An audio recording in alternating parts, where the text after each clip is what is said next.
question where the voice says that all black people in his time had to wrestle with how does it feel to be a problem. Now, sometimes I talk too fast. I don't think I was in that moment. But he raises the question, how does it feel to be a problem? Now, he didn't raise what does it feel like to have problems, because all of us know what it feels like to have problems, from finances to fiancés. We know problems from churches to clubs.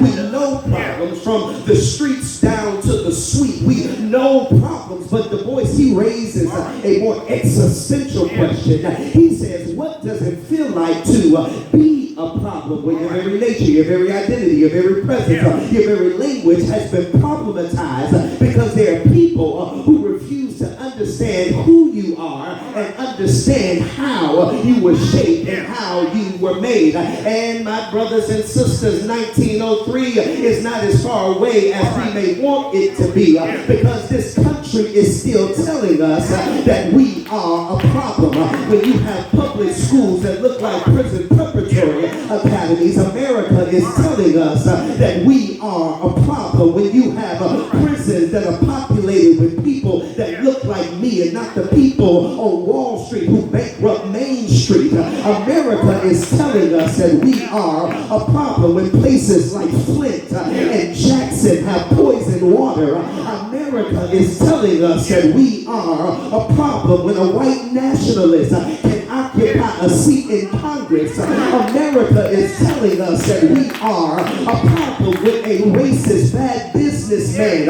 who has 2 convictions and who has convictions and 2 impeachments can be on his way back to the White House, America is telling us that we are a problem. When you have children who learn 2 grade levels beneath the grade that they're actually in, America is telling us that we are a problem. When you have black teachers that are overworked and underpaid, America is telling us that we are a problem. Maybe I'll pose a moment again. Is there anybody in here who's ever been made to feel as if you were a problem? But this is what I love about the voice, because the voice does not stop at the question, but he answers his own question, because he realizes that he is not the problem, but the problem is the sick sabotage system that cannot handle our freedom, cannot handle our joy, cannot handle our power, cannot handle our identity, and cannot handle our love. And so, child of God, before I dumb myself down, I'd rather be a problem. Before I conform to the mores and the status quo politics, I'd rather be a problem. If expressing my personhood according to how God made me makes me a problem, I'd rather be a problem.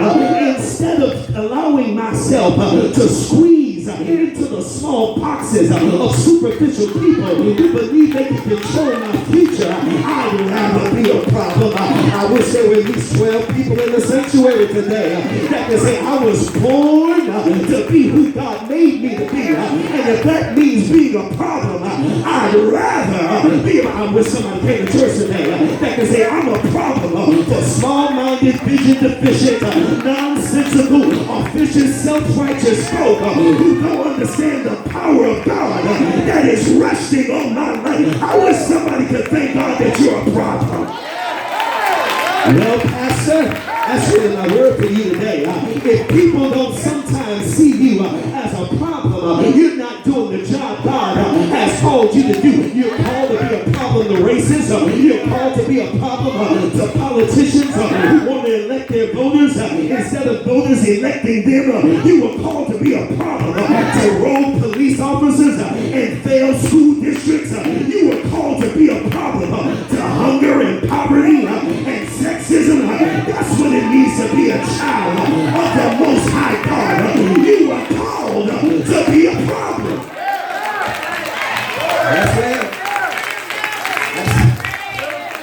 That's where I find us in the text, Pastor. I find Pastor Elijah in a posture of misery without company after a royal backlash to his prophetic progress.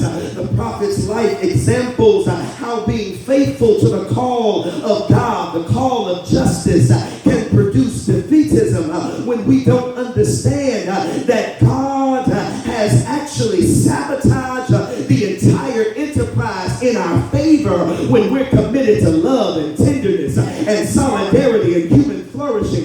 This text peers into the life of a miracle worker who falls asleep choking in the firm grip of fierce hopelessness and splintering depression. In fact, when we find this hero in the text, we don't find him living in the joy and the glow of what it means to be a winner in the kingdom and in the movement of God. When we find him facing trauma and facing pain.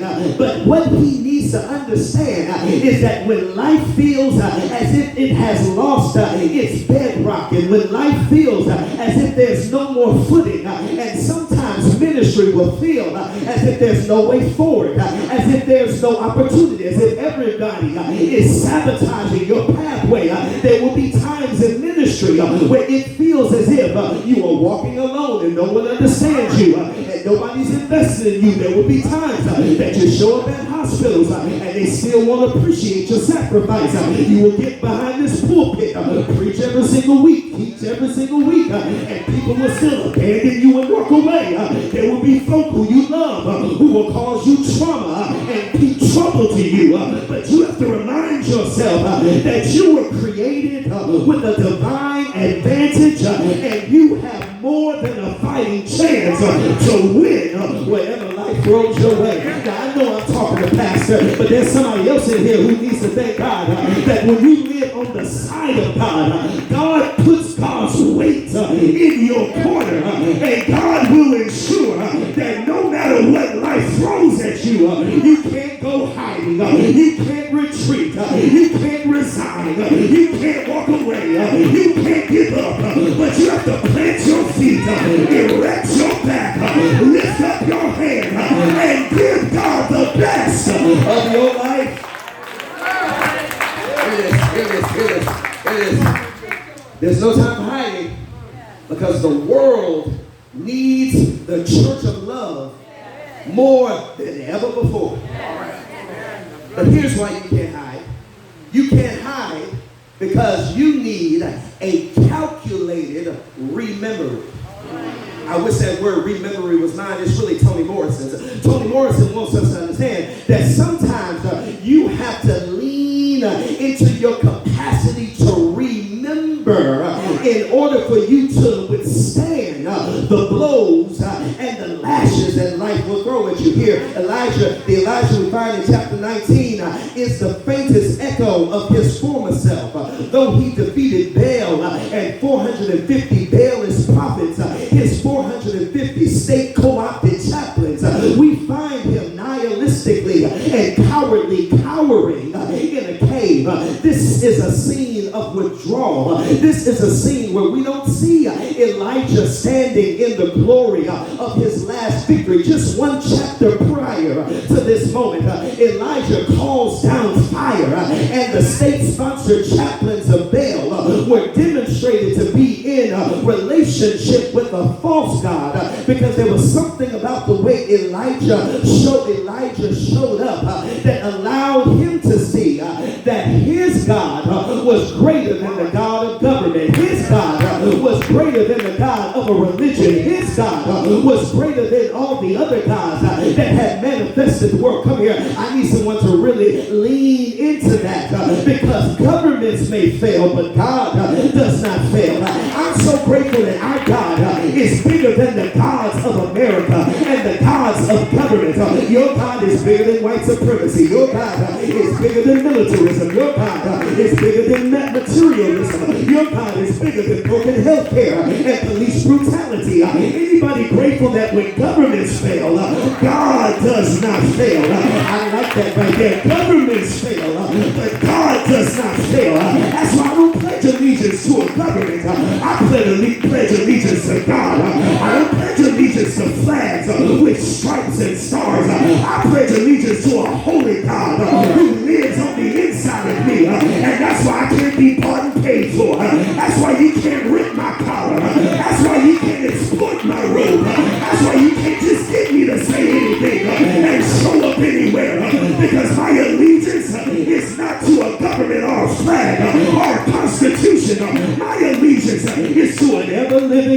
ever-loving, ever-present, ever-creative God that will not let us go. Elijah, we find him hiding. We find him running away because seemingly something has come undone between his soul and his role.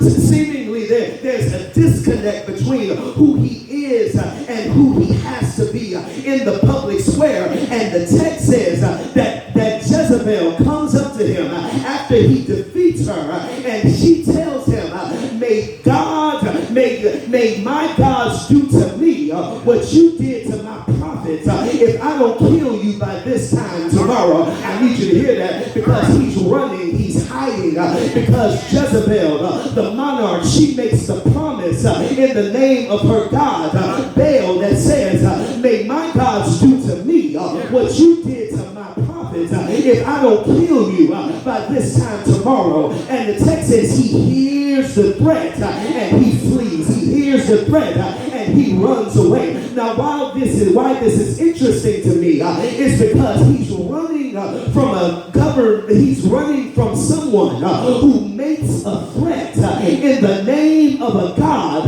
that's already been defeated. I wish I had more strength so y'all can feel that the way I feel that, because it doesn't make sense for him to take flight when Jezebel makes a threat in the name of Baal, because just one chapter ago he had already demonstrated that God, Yahweh, was bigger than Baal. So why is he running from a person who makes threats in the name of a God that's already been defeated? That's where I want you to hear me today, is that you need to stop running from things you already have a track record of overcoming and outpacing and outperforming and outdoing. Because if you beat it once, you ought to be able to tell yourself, I can beat it again. In fact, instead of me running from it ought to be running from me, because I have the history of victory behind my back. I wish somebody came to church today that can thank God when evil resurges, and it will resurge.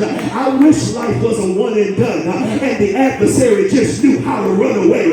But you need to be clear that the things that want to undermine your strength have a way of shape-shifting and resurging and reforming. But you ought to tell yourself, if I beat it once, I can surely beat it again. If we beat Bull Connor, we can surely beat a Donald Trump. If we beat a George Wallace, we can surely beat a Mitch McConnell. If we beat police brutality then, we can beat police brutality now. This isn't the first time that they came after women's rights to choose what they do with their bodies. This isn't the first time that they tried to railroad our children into failing schools and dilapidated buildings. But guess what? If we beat it once, we better believe we can beat it again. I wish there was some folk in this church today that can say, I'm not running from what I've already defeated, because the victory is already leading in my momentum. Do I have any folk who beat some things in this world? Come on, church. I know you ought to thank God that if you beat it once, you can beat it again. If you overcame it once, you can overcome it again. You can overcome addiction again. You can overcome bad habits again. You can overcome defeat again. You can overcome failure again. You can overcome setback again. You can overcome bad business meetings again. If you beat it once, you ought to tell yourself you can beat it again. Somebody ought to thank God for reading it already. I gotta push. But here's what I love, is that he is somebody, Elijah, just like us. We are people who were born to rebel. We don't back down, and we don't run away, because our memory is too deep. Because it's coded in our genetics to be rebels. Are there any rebels in this church today? Come on, where are the rebels? Now, I want to talk to the folk who don't just go along to get along.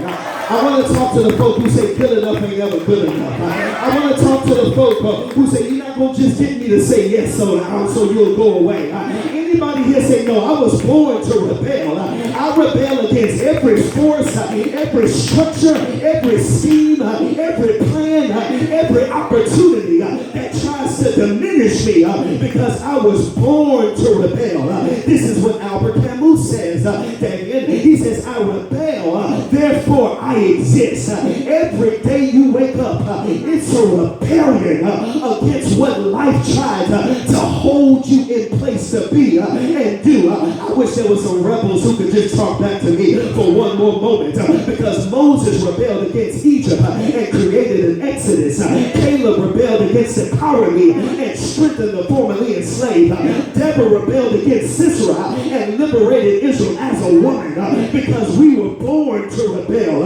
David rebelled against Goliath and brought dignity to Israel. The 3 Hebrew boys rebelled against Nebuchadnezzar and survived the hottest furnace known to government.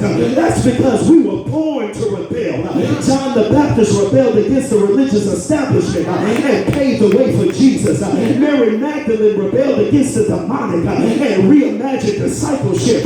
We were born to rebel. Harriet Tubman rebelled against slavery and gave us an underground railroad. Ida B. Wells Barnett rebelled against lynching and gave us the first Say Their Name movement. Fannie Lou Hamer rebelled against the DNC and opened up the ballot box because we were born to rebel. Stacey Abrams rebelled against neo-Jim Crow politics in the South and turned Georgia blue and sent Raphael Warnock to the White House because we were born to rebel. Jesus rebelled against the forces of death and gave us eternal life because we were born to rebel. And can I get 5 people in this church that can thank God that you were born to rebel? But you got to remember how you got here. Okay, I'm pushing too far. Now this is a rememory. I like that. I told you I was going to say rememory. Rememory is, and again, I get this from Toni Morrison.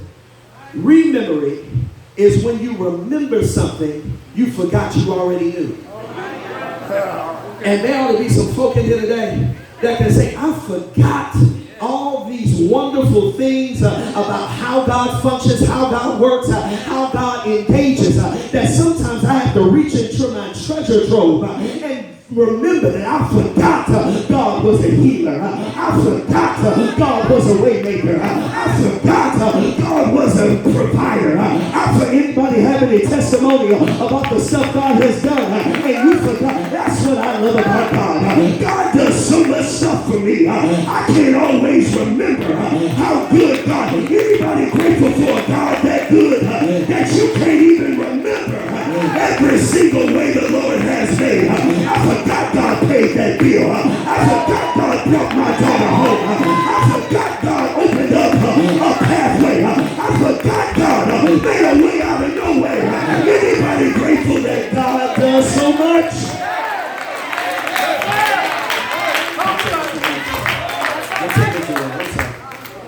We need calculated rememory, but we also need consistent reframing. Look at the text. The text says that he goes to the wilderness, he hides under a juniper tree, and he says to God, just let me die. And what does God do? God doesn't even respond to his suicidal ideation. All God does is drop down a meal. He eats the meal, goes to sleep. He drops down another meal. He eats the meal, goes to sleep. And the text says that he, after eating those 2 meals, he journeys 40 days to get to the place called the mountain of God. Now, you may be familiar with the mountain of God. Now, it's called Mount Horeb in this text, but Mount Horeb is the same place as Mount Sinai. You you all are familiar with Mount Sinai. That's where Moses receives the 10 Commandments. At Mount Sinai, that's where Moses experiences the burning bush. What's powerful is he makes it to the mountain, what they call the mountain of God. He hides in the cave on the mountain, and he hears a voice that says, I'm getting ready to pass by. Won't you come out of the cave and stand on the edge of the mountain? Now this blessed me so significantly because I had to look at this and think about this again because he makes it to the cave. He makes it to the mountain, but he does it after 40 days of walking through the wilderness. Now what struck me as significant here is because he's only had 2 meals. That God only gives him 2 meals. Don't forget that it's a desert. There's no food in the desert, but he makes it on 2 meals and 2 legs to the place where God wants him to be. I wish I could feel that the way I feel that because sometimes you have to look back and ask yourself, how did you even make it this far? Because there is no rhyme, there is no reason why you are where you are, because there is no reason why Elijah should have made it to the mountain of God on 2 meals and 2 legs. But guess what? That's how God is. God will do the unexplainable and the unexpected. And some of us in here today have made it on 2 legs and 2 meals. Y'all know what that stands for? That stands for not enough. It stands for insufficient. It stands for no way, no how. But that's how you know you're in relationship with an ever-living God. Because God will make the limited supplies you have overwork and amplify so you can make it on whatever you have. And I'm looking at some people in church today that can say, I don't know how I made it this far, but I'm grateful for a God that can do the unexpected and the unexplainable. He made it for 40 days in the treacherous wilderness on 2 meals and 2 legs. But when you have an ever-living, ever-loving, ever-present God, you get to tell yourself, I don't know how I made it, but I know I made it because I have a God that can do exceedingly abundantly above all I can ask or think according to the power at work in us. Black folk, I don't know how we made it through 246 years of chattel slavery. We made it through 80 years of Jim and Jane Crow, 40 years of a war on drugs and a war on poor people, 8 years of raping.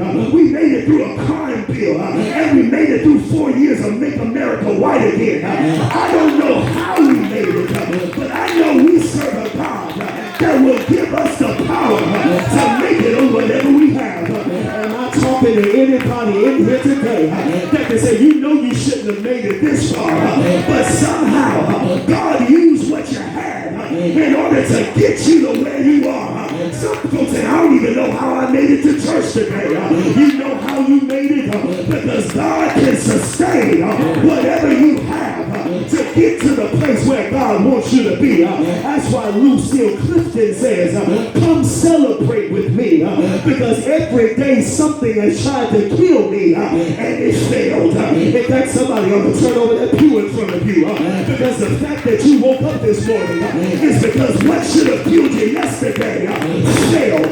The reason why you have a smile on your face is because what tried to kill you yesterday failed. The reason why you can lift up holy hands and worship a holy God is because what tried to kill you failed.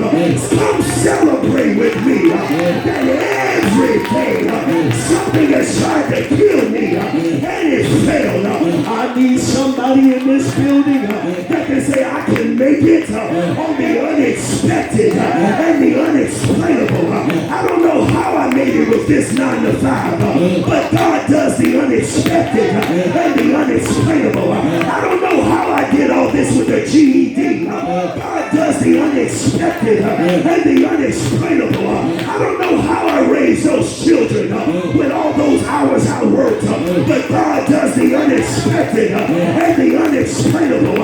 I don't know how I paid my way through college, but God does the unexpected and the unexplainable. Will you lift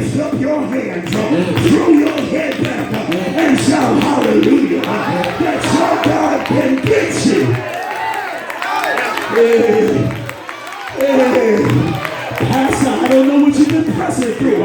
All those hours up and down the road, God does the unexpected and the unexplainable. Every time you stood behind the desk after no hours of sleep, it's because your God, my God, our God does the unexpected and the unexplainable.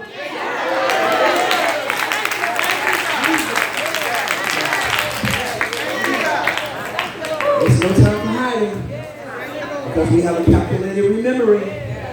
There's no time for hiding because we have to reframe how we got here in the first place.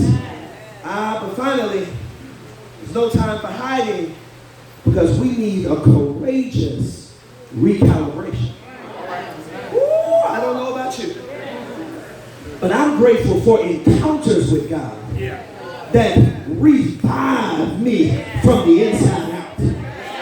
Woo, am I the only one that's ever been grateful that God revealed God's self to me in those moments that I needed God the most? And God didn't always reveal in the ways I expected God to reveal. But there's something soothing and saturating about an unbroken connection to God, a creative encounter with your God that will recalibrate you. You have a God that will give you some theological defibrillation in order to bring you back to life when life makes you cold and life makes you flat. Anybody ever had faith to flatline? Anybody ever had hope to cold? And God will get back to life with God's presence. I'm done. I'm done. Y'all heard it? He says, go stand out on the mountain because I'm about to pass by. The wind starts blowing, but God's not in the wind. The earth starts shaking, but God's not in the earthquake. The fire starts raging, but God's not in the fire. The text says silence comes. He comes out of the cave, and God says, what are you doing here? And the same self-pitying answer he gave before God started to move. It's the same self-pitying answer that he gives God right there on the edge of the mountain. Now, this blesses me for many reasons. But one of the reasons I'm blessed is because when I look at this again in the Hebrew, I realize that it doesn't say what most of our English translations tell us it says. Our English translations tell us that it says, come out of the cave because I'm about to pass by. But the Hebrew says, come out of the cave because I'm passing by. Now this is why this blesses me, Brother Williams. It's because the text says that God's not in the fire, God's not in the earthquake, God's not in the windstorm, but it also doesn't say that God is in the silence. What it says is he hears silence and then he comes out of the cave. I'm going to say this again. God is passing by and the fire starts raging. God is passing by and the earth starts shaking. God is passing by and the wind starts blowing. God is passing by, but the prophet's still hiding. And here it is. I love this about nature, is that when God passes by, the earth knows what to do. When God passes by, the fire knows it has to rage. When God passes by, the wind knows it has to blow. But the real question is, does the prophet know how to come out of hiding when God is moving? Because no, God may not be in the fire and in the storm and in the earthquake. But the real question is, are you willing to come out of your cave and find God in the fire and find God in the storm and find God in the shaking? Goodbye, Al. May the Lord bless you real good. But I want to know, when I'm talking to folk today that can say, I can find God through the fire. I can find God when my life is shaking. I can find God when the storm is raging. Because if everything else is moving, I don't want to wish somebody in church today would give God glory. That when the fire's raging in your life, you can find God right where you are. When the earth is shaking, you can find God where you are. When the wind is blowing, you can find God where you are. Am I talking to people in here today that can say, bring whatever fire you got? I got God with me. Whatever storms blow my way, I've got God with me. Whatever fire rages in my life, I can find God in the fire. For God walks with me and talks with me and tells me that I belong to Him. And no matter what's going on around me, I'm a find God in the fire. No time for hiding. God wants to use you in an amazing way, but you gotta risk the fire and risk an earthquake and risk the storm, because your God is everywhere present, and there's nothing that your God can't do. I wish I had 12 people in the sanctuary that can say there's nothing that my God can't do. And I'm getting ready to get back to work because God met me in the fire. God met me in the shaking. God met me in the storm.